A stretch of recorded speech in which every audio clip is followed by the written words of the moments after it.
தோழர்கள் அனைவருக்கும் வணக்கம். நான் உங்கள் அம்பேத்கரின் மாணவன். போலீஸை நடத்துவது சட்டமா சாதியமா என்ற தலைப்பில் தான் ஒன்று உரையாட உள்ளோம். பெரம்பலூர் மாவட்டம் வேப்பந்தட்டை வட்டம் கைகளத்தூர் பகுதியைச் சார்ந்த தலித் இளைஞன் மீது முதல்வரின் கட்டுப்பாட்டில் இயங்கும் காவல்துறையின் மெத்தன போக்கினால் அவர்களின் கண்முன்னே சமூக விரோதியான சாதி வரிகளால் நிகழ்த்தப்பட்ட சாதிய படுகொலை.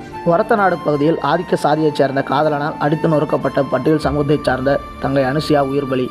தாயின் வாக்குமூலம், தற்கொலைக்கு முந்தைய கடிதம், சிசிடிவி பதிவு, செல்போன் பதிவு எல்லாம் குற்றவாளியை ஆதாரம் காட்டியும் நேரடி சாட்சி இல்லை என குற்றவாளியை கைது செய்ய மறுக்கிறது காவல்துறை. பாலமேடு ஜல்லிக்கட்டில் தலித் மக்களின் மாடுகள் மற்றும் வீரர்களை உள்ளே விடாமல் புறக்கணித்தது, அதற்காக நீதி கேட்ட பொதுமக்கள் மற்றும் விசிகாவினர் மீது வழக்கு பதிவு. மாடுபிடி வீரர் தமிழரசு அவர்களின் மீது காவல்துறை நடத்திய தாக்குதல். ஜாதி ரீதியான இத்தனை பிரச்சனைகளுக்கும் உறுதுணையாக இருந்த காவல்துறையின் போக்கை வன்மையாக கண்டிக்கின்றோம்.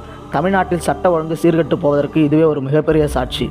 மக்கள் அனைவருக்கும் பாதுகாவலராக இருக்கும் காவல்துறை ஆதிக்க சாதியினருக்கு மற்றும் காவலராக இருந்து தலித் மக்களை மற்றும் புறந்தள்ளி ஒடுக்குவது என்பது காவல்துறையின் மனதில் நிரம்பியுள்ள சாதிய வன்மத்தை காட்டுகிறது.